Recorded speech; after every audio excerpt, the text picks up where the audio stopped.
Ali Hussein alayhi salam. Assalamu alaikum wa rahmatullahi wa barakatuh.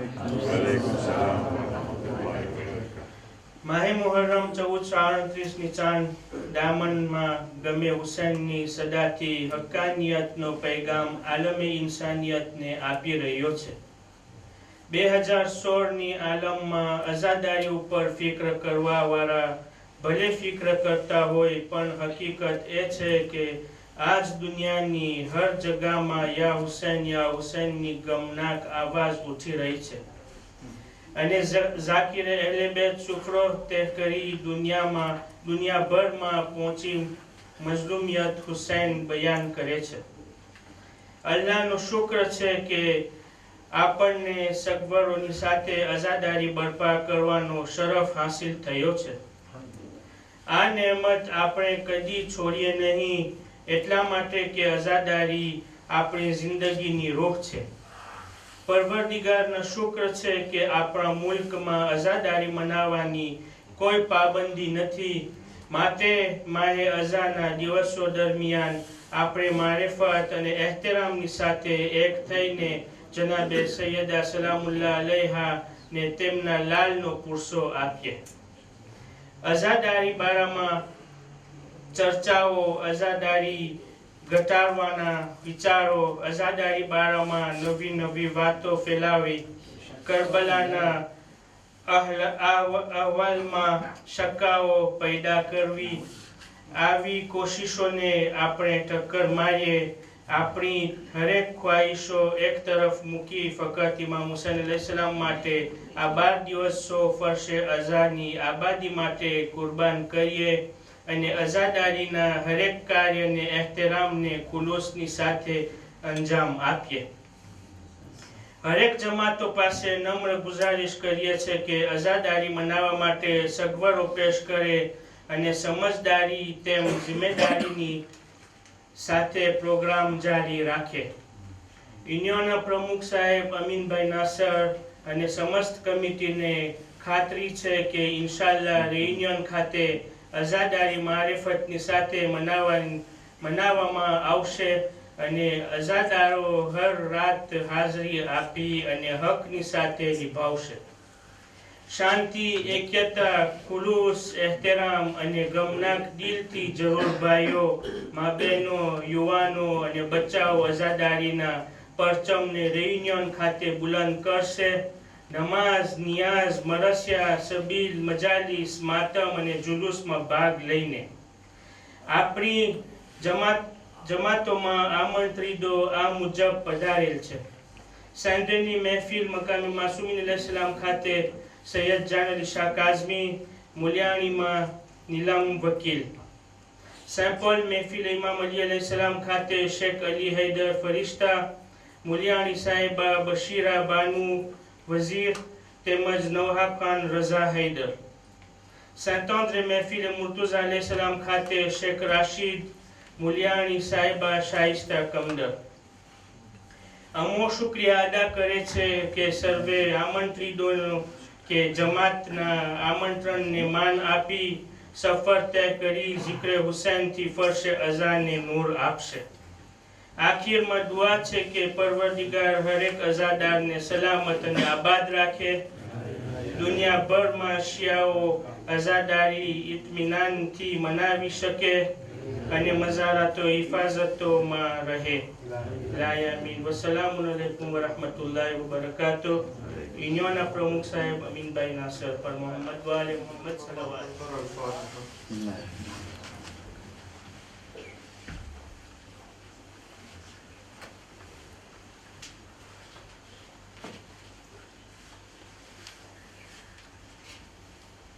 أعوذ بالله من الشيطان اللعين الرجيم. بسم الله الرحمن الرحيم. الحمد لله رب العالمين.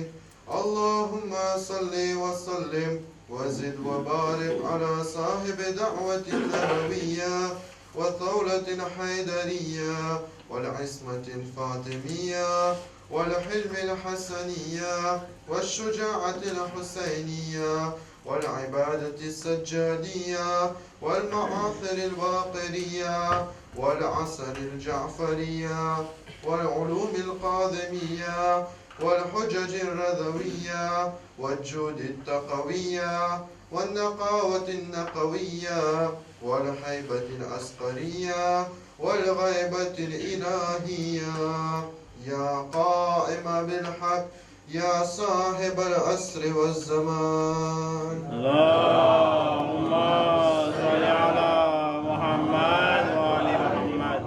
أما بعد قال الله تبارك وتعالى في القرآن المجيد بسم الله الرحمن الرحيم أينما تكونوا يأتي بكم الله جميعا إن الله على كل شيء قدير. محمد وعلى محمد صلوات. اللهم صل على محمد وآل محمد. Mes chers frères, mes chères sœurs, salam alaikum wa rahmatullahi wa barakatuh. Avant de commencer mon majlis, je tiens tout d'abord à m'excuser pour hier, car je n'ai pas réussi à respecter le temps qui m'était imparti et j'ai un peu dépassé. Du coup, Inch'Allah, aujourd'hui, j'essaierai de respecter le temps qui m'est imparti. Aujourd'hui, je ne traiterai que 2 conditions devant vous, car finalement, il est inutile d'aller trop vite et de respecter finalement le quota de 3 conditions que nous nous sommes imposées, et finalement d'aller trop vite et de ne pas réussir à retenir les éléments essentiels. De toute façon, Inch'Allah, nous aurons un majlis, le majlis du ziyarat, qui est encore là. Et si je ne réussis pas toujours à traiter 3 conditions par jour, j'ai ce majlis là pour finir au cas où si je ne réussis pas à rattraper. Nous sommes en train de discuter des 30 conditions que l'imam Zaman va nous imposer lorsque nous irons vers lui. Lorsque nous dirons, Ya Imam, nous voulons faire partie de votre société. Ya Imam, nous voulons faire partie de vos partisans.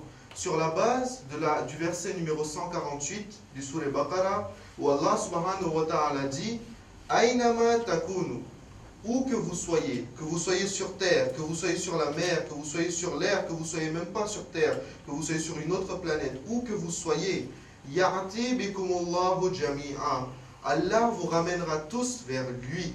Inna Allah ala kulli shay'in qadir, car certes, Allah détient le pouvoir sur toutes choses. Nous avons vu qu'ici, Allah subhanahu wa ta'ala a dit que lorsque le Qa'im apparaîtra, lorsque le Zuhur et Qa'im arrivera, Allah subhanahu wa ta'ala nous amènera vers lui. Et ensuite, ce sera notre devoir d'être justement tel que lorsque nous irons vers lui et que nous dirons nous voulons faire partie de votre société et que l'imam Zaman nous dira voici mes règles, mes conditions, nous dirons instantanément j'accepte, je suis capable de me fier et de suivre ces conditions et donc de faire partie de votre société. Nous en étions arrivés à la condition numéro 10. La condition numéro 10 que l'imam nous imposera est la suivante. L'imam nous dira, vous ne perdrez jamais espoir dans les difficultés. L'imam nous dit de toujours garder espoir et de ne jamais être désespéré. Pourquoi l'imam Zaman impose cette condition? C'est une promesse que l'imam prend de nous. C'est une promesse que vous ne perdrez jamais espoir. Pour quelle raison? Eh bien, nous avons la réponse dans le Coran al-Majid. Surat al-Zumar, ayat numéro 53. Allah subhanahu wa ta'ala dit La taqnatu min rahmatillah. Ne désespérez pas de la miséricorde du rahmat d'Allah subhanahu wa ta'ala. Ensuite, comme Rasul Khuda sallallahu alayhi wa sallam l'a dit si bien, Inni tariqum fikum al-thaqalayn, qitab Allah wa itrati ahl bayti. Je vous laisse 2 choses importantes après mon départ, le livre d'Allah et mes ahl bayt. Donc ce n'est pas possible que je cite Coran et Majid et que bien sûr je ne cite pas un riwayat des Ahl Bayt. Donc pour appuyer cette condition et pour justement montrer pourquoi l'imam Zaman nous dira tu ne perdras pas espoir dans les difficultés, citons un riwayat d'imam Ali alayhi salam qui dit Al-Ya'su qunutu tafrid. Que veut dire l'imam? L'imam Ali alayhi salam dit le désespoir est la base et la racine qui peut mener jusqu'au blasphème. Que veut dire le blasphème? Le blasphème veut dire tout simplement, na'udhu billah, dire n'importe quoi sur Allah subhanahu wa ta'ala. Un exemple tout simple. Parfois, lorsque nous sommes, je ne dis pas forcément nous, mais en général, lorsque nous sommes parfois dans des difficultés, lorsque nous sommes soit en difficulté financière, soit nous avons des problèmes dans la famille, etc., parfois, il y a des mots qui sortent de notre bouche que nous ne nous rendons pas compte de ce que nous disons. Parfois, nous disons « Ah, de toute façon, Allah, il ne m'aime pas. De toute façon, Allah ne me regarde pas. Il ne regarde qu'un tel ou un tel. Moi, il ne s'occupe même pas de moi. » Ça, c'est une forme de blasphème, car une des qualités de Allah subhanahu wa ta'ala, c'est Sami'ul Basir. Ça veut dire quoi? Qu'il est l'essence même de la vue et de l'entendre. Il est impossible qu'Allah n'entende pas quelqu'un faire doua. Il est impossible qu'Allah néglige quelqu'un. C'est une des qualités qui est indissociable de l'essence de Allah subhanahu wa ta'ala. Le fait que nous, lorsque nous devenons désespérés, nous disons « Ah, Allah n'écoute même pas mes doigts », c'est une forme de blasphème qui peut même mener à un guna qui est très grave, qui s'appelle le shirk. C'est pour ça que l'imam Zaman dira « Vous ne perdrez pas espoir dans les difficultés ». Nous avons donné l'exemple du Coran al-Majid et de l'imam Ali alayhi salam. Prenons une illustration de cela dans la vie aujourd'hui. Il y a quelques mois, un jeune homme a été martyr en Syrie en protégeant le haram de Bibi Zainab salamullah alayha.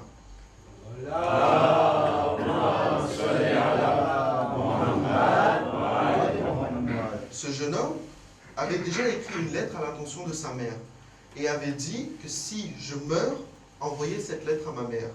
Cette lettre a été publiée dans les journaux. Qu'avait-il écrit dans cette lettre? Il avait écrit « Ô mère, lorsque je suis parti de la maison dans le but justement de protéger le haram de Bibi Zainab salamullah alayha de ces mécréants de l'État islamique, tu m'avais dit « Ô mon fils, rappelle-toi d'une chose, rends-moi lorsque le jour du jugement arrivera et que je serai face à Bibi Sayyida Fatima Zahra salamullah alayha,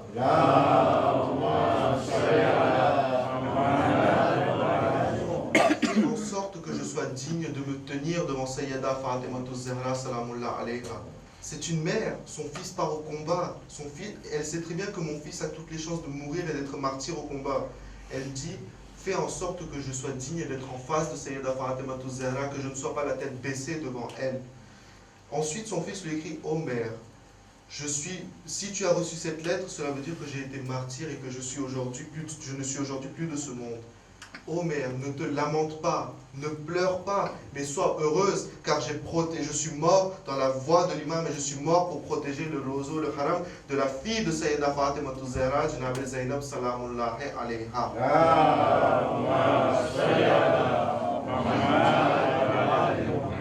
Voilà tout simplement ce que l'imam nous demande, une volonté à toute épreuve. Ce n'est pas parce qu'un membre de notre famille a été martyr ou est mort que nous devons être désespérés d'Allah subhanahu wa ta'ala ou d'imam. Cette mère, effectivement, ne s'est pas lamentée et a dit avec fierté, mon fils est mort dans la voie de la justice et dans la voie du droit chemin, dans le sirat al-mustaqim. Voilà une volonté à toute épreuve, voilà ce que l'imam Zaman nous demande pas. Ne pas être désespéré, car cela peut mener au blasphème et cela peut mener à dire na'udhu billah, n'importe quoi sur Allah subhanahu wa ta'ala, et peut mener au guna du shirk, ce qui est contraire bien sûr au principe même de la société d'Imam Zaman. Ensuite, la deuxième et la dernière condition que nous traiterons aujourd'hui, l'imam Zaman, 11e condition, l'imam dira, vous ne poursuivrez pas un ennemi qui est en fuite et vous n'oppresserez pas un prisonnier. Avant de développer sur cette condition-là, je voudrais vous dire trois choses. Du temps de Rasul al-Khuda, ce sont des principes de Rasul al-Khuda. Le premier principe de Rasul al-Khuda, en guerre, dans le cadre de la guerre, Rasul al-Khuda a toujours dit que la bataille, la guerre se limite au champ de bataille. Tout ce qui est en dehors du champ de bataille, il n'y a plus de guerre. D'où nous avions vu la condition numéro 9 hier. Vous ne tuerez pas les innocents. C'est la même chose. Voilà le principe de Rasul al-Khuda sallallahu alayhi wa sallam. Il dit que la guerre se limite au champ de bataille, c'est-à-dire que vous n'irez pas plus loin. Vous faites la guerre juste jusqu'au champ de bataille. Dès que vous sortez du champ, il n'y a plus de guerre.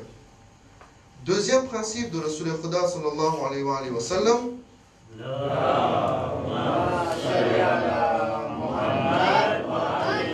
qui est en fait un principe de la religion islamique en guerre. Nous savons que dans la religion islamique, chaque péché a sa punition qui est bien déterminée. Par exemple, en ce qui concerne le vol, lorsque un musulman commet un vol, tout d'abord, la première punition, c'est une amende. Ensuite, il y a ce qu'on appelle une récidive, c'est-à-dire s'il n'arrête pas de voler alors qu'on lui dit constamment arrête de faire, ensuite, la punition extrême, c'est de lui couper les doigts. Par contre, la punition de l'emprisonnement, si nous regardons, l'emprisonnement, dans la religion islamique et dans la loi islamique, l'emprisonnement, faire prisonnier quelqu'un, ce n'est réservé que pour la guerre. C'est-à-dire que la notion de prisonnier dans l'islam n'existe que dans le domaine de la guerre. Deuxième principe. Le dernier principe, avant de développer sur cette condition-là, c'est que aujourd'hui, lorsqu'il y a une guerre entre pays et qu'il y a des prisonniers de guerre, les prisonniers sont remis à l'État. Dans le temps de Rasul al-Huda et dans la religion islamique, ce n'était pas comme ça. Avant, c'est celui qui capture le prisonnier qui a, si on veut, l'autorité sur le prisonnier. C'est-à-dire, c'est lui qui va décider. C'est-à-dire, je l'ai capturé, il est à moi. Je ne le donne à personne, ce prisonnier. Ce n'est pas j'en fais ce que je veux. Il y a deux solutions avec les prisonniers. Soit on le tue sur le champ. Si j'ai fait prisonnier quelqu'un, soit je le tue sur le champ, soit je le fais faire mon esclave. Je fais devenir mon esclave. Et dans ce cas-là, lorsque nous faisons devenir un prisonnier esclave, là aussi, le Rasul al-Huda édite des règles bien spécifiques. D'où la condition de l'imam, vous n'oppresserez pas un prisonnier. Pour illustrer cette condition-là, nous devons remonter à la première guerre de l'islam, c'est-à-dire Jang Badr. Lorsque Jang Badr fut terminé et que Rasoul et ses compagnons gagnèrent la guerre contre les mécréants de Makkah, il y a eu des prisonniers de guerre. Le Rasul al-Huda, lorsque ces prisonniers ont voyagé avec le Rasul al-Huda, ils sont revenus à Madina. Quelque temps après, ces prisonniers, juste en voyant le comportement de le Rasul al-Huda, se sont convertis à l'islam. Quelque temps après, un des partisans demanda à un des anciens prisonniers, ô ancien prisonnier, dis-moi, on t'avait fait prisonnier de guerre, c'est-à-dire que tu étais prisonnier finalement de l'armée de Rasul al-Huda. Alors en théorie, tu devrais détester le Rasul al-Huda, car il t'a fait prisonnier, finalement son armée t'a fait prisonnier. Alors explique-moi pourquoi tu t'es converti à la religion de l'islam, pourquoi aujourd'hui tu es un partisan et tu suis le Rasul al-Huda. Ce prisonnier répondit, écoute, lorsque j'étais prisonnier de guerre après Jang Badr, durant tout le temps où j'étais prisonnier, je n'ai jamais eu l'impression d'être un prisonnier. Pourquoi? Car lorsque Jang Badr fut terminé et que nous étions là en tant que prisonniers, le Rasul al-Huda dit à ses partisans, ceux qui ont capturé des gens et qui les font prisonniers, ne les attachez pas, n'attachez pas de cordes à leurs mains, ne les attachez pas et occupez-vous-en correctement. Ensuite, il dit, durant tout le trajet du champ de bataille de Badr jusqu'à Medina, nous n'avons jamais eu ni faim ni soif. Toute la nourriture et toute l'eau qu'ils avaient, ils la partageaient équitablement avec nous. Nous étions prisonniers, ils étaient nos maîtres, nous étions leurs esclaves, mais ils partageaient équitablement leur nourriture et leur eau avec nous. Nous n'avons jamais eu la sensation de faim ni de soif.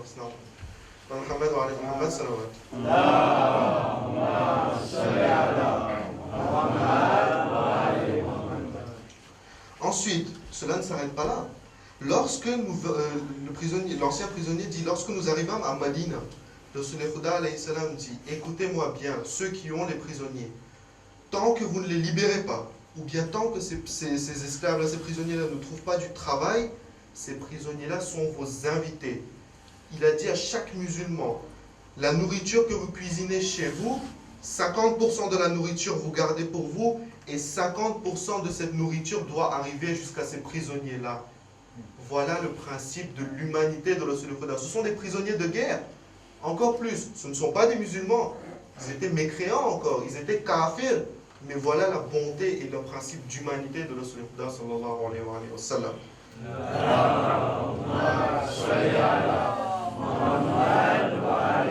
Et cette dernière partie est vraiment marquée d'une pierre. Et nous voyons que l'imam Zaman va suivre les principes de Rasul. Et s'il suit les principes de Rasul, ce qui va être le cas, voilà qui sera notre imam Zaman. En dernier lieu, Rasul al-Huda, que dit-il? Il dit, si vous voyagez avec un prisonnier et que vous n'avez qu'une monture, par exemple, vous n'avez qu'un cheval ou qu'un chameau, si vous voyagez avec un prisonnier, vous faites monter le prisonnier sur la monture et marchez vous. Ne montez pas sur la monture sous prétexte que vous êtes le maître et il est prisonnier. Faites-le monter sur la monture, ne le faites pas marcher. Vous prenez la peine de marcher, mais lui ne le faites pas marcher. Voilà le principe d'humanité de Rasul al-Huda envers un prisonnier de guerre, je vous le rappelle. Envers quelqu'un qui était encore mécréant, je vous le rappelle. Voilà le principe d'humanité qui sera suivi par Imam Zaman, d'où sa condition numéro 11. Vous ne courrez pas derrière un ennemi en fuite qui a lâché son arme et qui est parti, parce que cela aussi est un principe de guerre de Rasul al-Huda. Tant que tu es face à un ennemi qui a son arme, combat. Dès qu'il a lâché son arme, le combat est terminé. Tu n'as pas le droit de le poursuivre alors qu'il n'est pas armé.